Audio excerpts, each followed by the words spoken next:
Ya, Assalamualaikum warahmatullahi wabarakatuh. Selamat pagi para mahasiswa sekalian. Kita berjumpa lagi dalam mata kuliah Inovasi Praktikum IPA.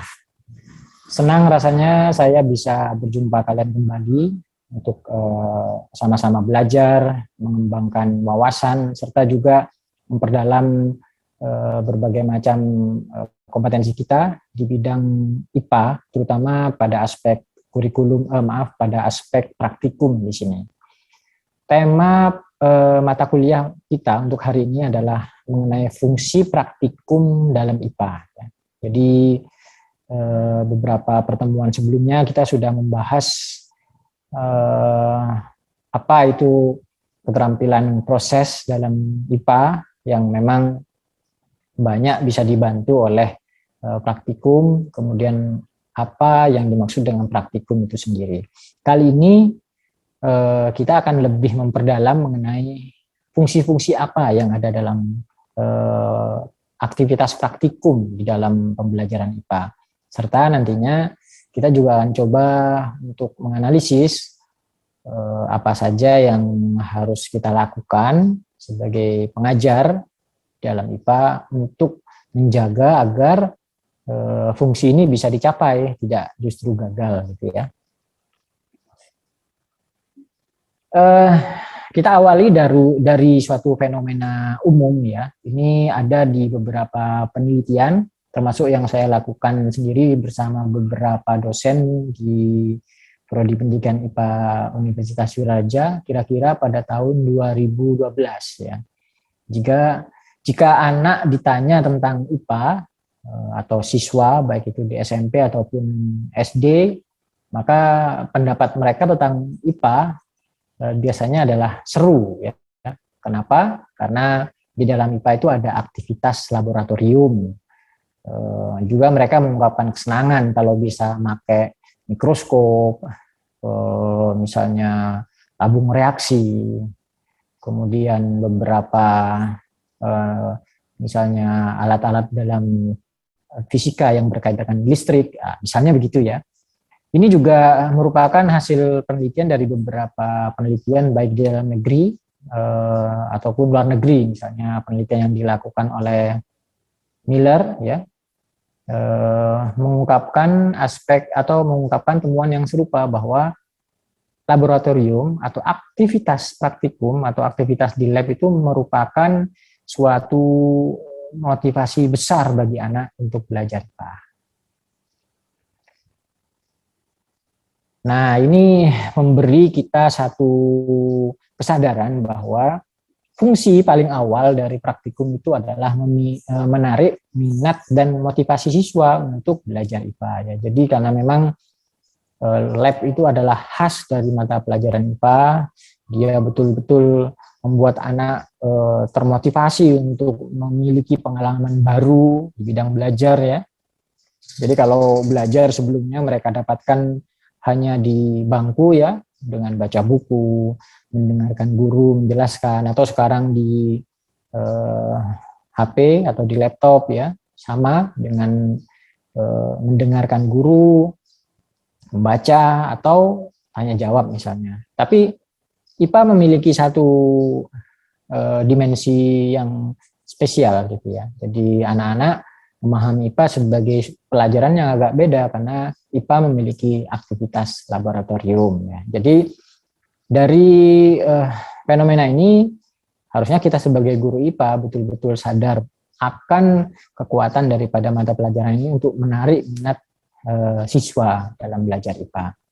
Dengan demikian tugas dari guru adalah merancang praktikum yang sesuai dengan level kemampuan dan kemandirian siswa. Kenapa? Karena ya kita ketahui bersama bahwa aktivitas di lab itu sebenarnya tidaklah semudah dan sesederhana yang dibayangkan oleh anak-anak.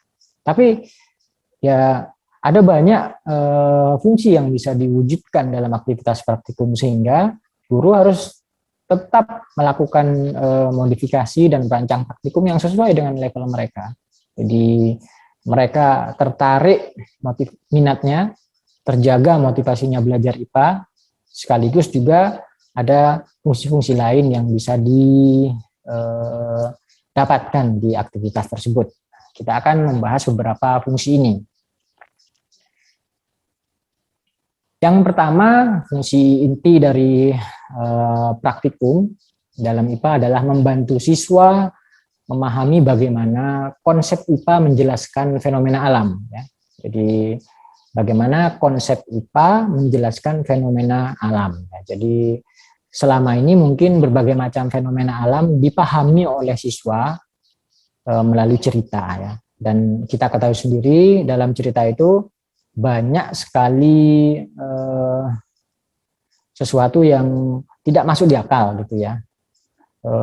Berisi tahayul misalnya ya. Jadi itulah cara masyarakat untuk menjelaskan berbagai macam fenomena alam. Toh ya walaupun banyak juga penjelasan-penjelasan masyarakat yang juga sudah sesuai dengan konsep-konsep dalam IPA, tetapi tidak akan sistematis dan juga selogis ketika kita mempelajarinya dalam konsep IPA. Perlu kita ketahui bahwa sebenarnya upaya dari pelajaran IPA untuk menjelaskan fenomena alam itu secara sistematik dan logis itu sudah dialami oleh siswa di dalam proses belajar di kelas ya, melalui membaca, berdiskusi, mencari literatur ya. Tetapi aktivitasnya tidak aktif ya. Jadi proses belajarnya cenderung pasif, hanya mendapatkan informasi-informasi tersebut, dan kita tahu informasi-informasi itu memang sudah merupakan hasil-hasil riset terlebih dahulu dari para ahli IPA. Anak bersifat relatif pasif di situ ya. Mereka hanya mendapatkan informasi dan informasi yang bersifat ilmiah. Tetapi di dalam lab itu agak berbeda ya. Jadi anak akan mendapatkan secara aktif penjelasan itu melalui kejadian yang sebenarnya ya, kejadian nyata di atas meja laboratorium. Dan tentu saja ini akan lebih berkesan. Misalnya ketika ada konsep mengenai fotosintesis yang memanfaatkan cahaya matahari, kemudian hasil daripada fotosintesis tersebut adalah karbohidrat atau gula ya, dan juga gas misalnya oksigen. Nah, dalam aktivitas di lab, ketika anak mendapatkan satu kenyataan, misalnya melalui uji yodium ya pada daun yang mendapatkan cahaya matahari dan yang tidak, anak akan mendapatkan fakta, kenyataan real bahwa ternyata memang ketika daun tidak memperoleh sinar matahari, ternyata dia tidak menghasilkan gula atau karbohidrat. Demikian pula ketika mereka melakukan percobaan pada hidrilla ya. Jadi ternyata mereka mendapatkan temuan ketika dijemur, gelembung-gelembung udara yang dihasilkan oleh hidrilla ternyata lebih banyak daripada ketika hidrilla itu tidak mendapatkan cahaya matahari. Itu contohnya ya. Bagaimana membuat siswa bisa memahami fenomena alam berdasarkan konsep IPA melalui pengalaman yang aktif, dan saya yakin itu akan jauh lebih berkesan. Kalau hanya baca buku seringkali kita menjadi lupa ya. Tapi saya yakin ketika kalian ketika sekolah melakukan praktikum-praktikum tertentu, maka konsep yang didapatkan dari praktikum tersebut tidak akan pernah dilupakan. Nah ini ya, ini kekuatan daripada praktikum untuk memberikan pemahaman yang baik kepada siswa. Kita berlanjut ke fungsi inti yang berikutnya, yaitu mengajarkan bagaimana menggunakan alat-alat tertentu yang biasanya dipakai dalam IPA. Ya, sebagai contoh tadi adalah mikroskop dan tabung reaksi. Ada banyak alat, misalnya alat untuk melakukan percobaan, riset, kemudian alat untuk melakukan observasi secara lebih detail, alat untuk melakukan reaksi-reaksi tertentu, serta juga alat-alat pengukuran yang lebih teliti. Nah, ini pada skala laboratorium memang berbagai macam aktivitas yang dilakukan oleh manusia terkait dengan mengobservasi, mengukur, kemudian melakukan percobaan itu dibantu banyak oleh alat-alat yang memang diciptakan oleh para ilmuwan dalam membantu pekerjaan mereka. Nah, sebagai seorang yang belajar di bidang IPA, tentu nanti anak-anak juga akan belajar menggunakan alat-alat tersebut. Ini akan memberi pengalaman tersendiri bagi mereka. Toh walaupun anak-anak itu kelak tidak akan menjadi seorang saintis misalnya ya. Tapi mungkin ada di antara mereka yang jadi saintis, jadi guru IPA dan lain sebagainya. Walaupun tidak menjadi orang-orang dengan profesi seperti itu, toh mereka akan mendapatkan banyak pengalaman ya, yang akan mendidik skill yang dibutuhkan serta sikap yang memang misalnya hati-hati ya, kemudian cermat atau teliti. Nah, di situ akan dengan belajar menggunakan alat-alat tersebut, mereka dapatkan pengalaman nyata mengenai bagaimana IPA dipelajari oleh para ahli. Yang kedua, secara tidak langsung akan terbentuk keterampilan atau sikap-sikap tertentu secara lebih baik. Tidak, saya yakin sikap serta keterampilan ini tidak akan bisa diperoleh dengan mudah kalau kita hanya belajar melalui membaca atau diskusi di kelas saja. Yang ketiga adalah mengajarkan keterampilan proses sains. Ya. Saya pikir saya tidak perlu memperpanjang penjelasan ini karena di minggu sebelumnya kita sudah banyak membahas tentang bagaimana pentingnya dimensi keterampilan proses ini dalam mempelajari IPA. Jadi sekali lagi saya tegaskan bahwa IPA bukan hanya kumpulan pengetahuan, IPA bukan seperti mempelajari konsep melalui bahan bacaan, tetapi IPA adalah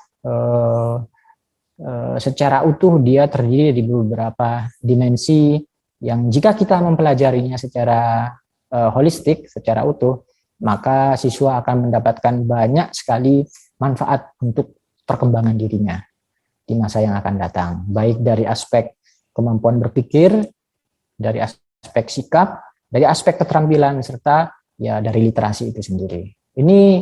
Ini harus betul-betul disadari oleh para guru IPA, termasuk kalian yang akan menjadi guru IPA di masa yang akan datang. Yang keempat itu mengajarkan anak sikap dalam IPA. Ya, ini sudah saya jelaskan tadi bahwa ketika mereka melakukan aktivitas menggunakan beberapa alat termasuk percobaan-percobaan tertentu, mereka memang akan mendapatkan pengetahuan sebagai produk daripada aktivitas tersebut. Tetapi dalam proses itu, dalam proses memproduksi pengetahuan yang lebih aktif itu, ternyata tidak hanya pengetahuan yang mereka peroleh, tapi juga keterampilan proses, dan sikap.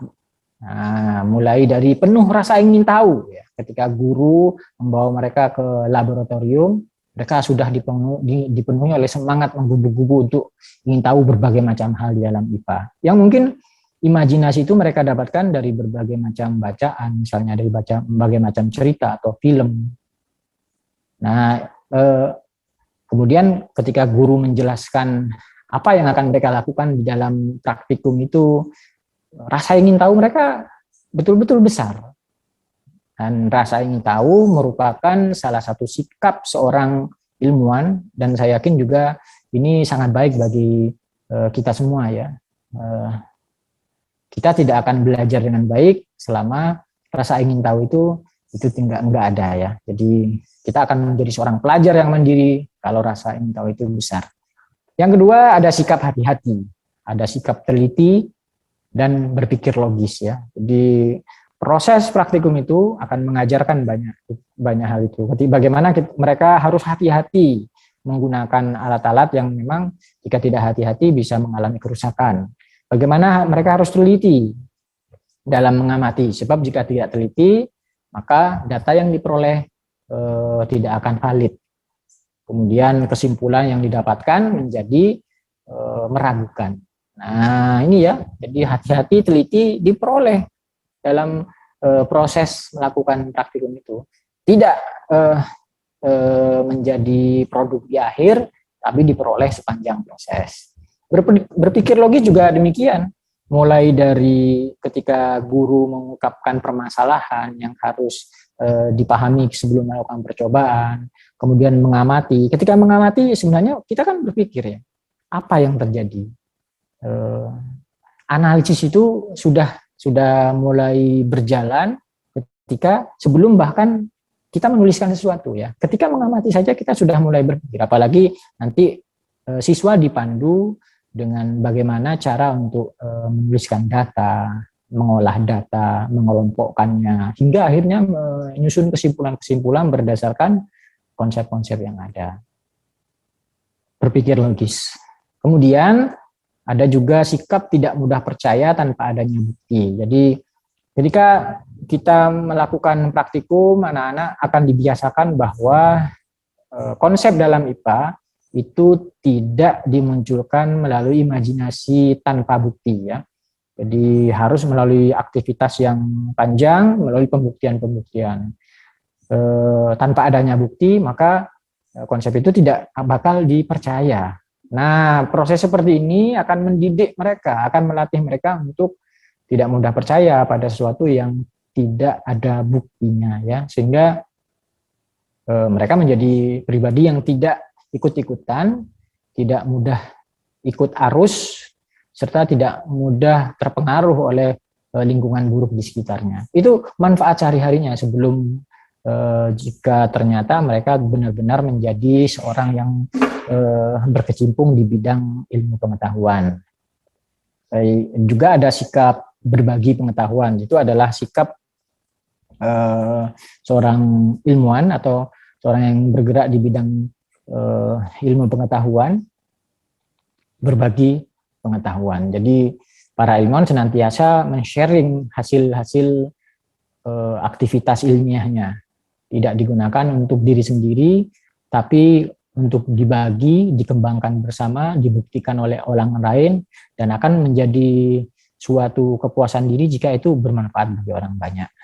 Nah, ini sikap-sikap yang tentu saja kita sadari akan sangat penting bagi pertumbuhan perkembangan pribadi siswa di masa yang akan datang. Itu keempat fungsi daripada keempat fungsi utama ya, selain motivasi itu tadi dari proses praktikum yang dilakukan di sekolah. Nah, ada beberapa hal yang harus diperhatikan oleh guru untuk menghindari kegagalan. Jadi agar kelima fungsi itu bisa betul-betul diperoleh, sehingga siswa mendapatkan dampak maksimal dari melakukan praktikum, ada beberapa hal yang harus diperhatikan oleh guru. Yang pertama, lakukanlah aktivitas yang aman. Jadi ya guru tentu saja bisa memahami ya, bisa menganalisis apakah aktivitas ini aman enggak bagi anak dengan usia tertentu. Kalau anak SMP bekerja dengan api, asalkan tidak mudah meledak misalnya, ya bisa dilakukan. Tetapi untuk anak SD, bekerja dengan api mungkin harus benar-benar dipikirkan matang-matang keamanannya, karena kan kita tahu anak SD penuh dengan aktivitas-aktivitas refleks ya, yang spontan di latar belakang ini oleh rasa ingin tahu mereka yang besar, sehingga karena itu bersifat alami, guru harus mempertimbangkan level-level keamanan untuk anak-anak yang cocok pada usia-usia tertentu. Berikutnya adalah ketersediaan semua alat dan bahan. Jadi jika itu tidak disiapkan terlebih dahulu, maka bisa jadi waktu yang dipakai untuk praktikum menjadi lama, ada aktivitas-aktivitas yang tidak berhasil karena terlalu lama di penyediaan alat dan bahan. Ditambah lagi dengan stres para peserta praktikum, stres juga guru ketika ada bahan atau alat yang memang belum tersedia, baru dalam perjalanan untuk disediakan. Ini harus dipertimbangkan sejak awal. Yang ketiga, kedisiplinan waktu dan prosedur kerja. Jadi ini dalam kaitannya untuk yang pertama dan kedua ya. Jadi untuk keamanan dan juga keberhasilan melaksanakan aktivitas praktikum tersebut, kedisiplinan adalah kuncinya. Ini harus senantiasa disampaikan, diarahkan, serta betul-betul dipantau oleh guru. Bukan hanya demi kelancaran praktikum, tetapi juga untuk melatihkan kedisiplinan itu sendiri bagi siswa, bahwa kedisiplinan terhadap waktu, terhadap kerja itu adalah sesuatu yang penting bagi keberhasilan. Yang keempat, untuk menghindari kegagalan adalah instruksi yang jelas. Jadi sebaiknya instruksi itu diberikan sebelum praktikum berlangsung, dan harusnya dipastikan bahwa memang sebagian besar siswa telah memahami sebagian besar tujuan serta aktivitas praktikum yang akan dilakukan. Untuk menutupi celah-celah yang memang mungkin tidak bisa dipahami secara langsung, itu harus ada yang memandu dan memantau di saat praktikum berlangsung. Misalnya ada laboran atau ada guru yang bisa memantau siswa. Itu beberapa aspek yang harus diperhatikan oleh guru ketika ingin praktikum yang dilakukan di dalam pembelajaran IPA berhasil betul-betul mencapai tujuannya atau fungsinya secara maksimal. Saya yakin apa yang sudah saya sampaikan ini bisa benar-benar kalian pahami dengan baik. Mudah-mudahan bisa kalian manfaatkan. Juga bisa membuat kalian terpacu untuk mendalami aktivitas praktikum ini dengan lebih baik lagi. Setelah ini saya akan buka ruang tanya jawab. Jika ada yang mau bertanya, saya persilahkan. Mari kita berdiskusi untuk mengembangkan pemahaman di bidang bagaimana melaksanakan pembelajaran IPA yang betul-betul sesuai dengan karakter IPA. Terima kasih atas perhatiannya. Mohon maaf atas segala kesalahan. Assalamualaikum warahmatullahi wabarakatuh.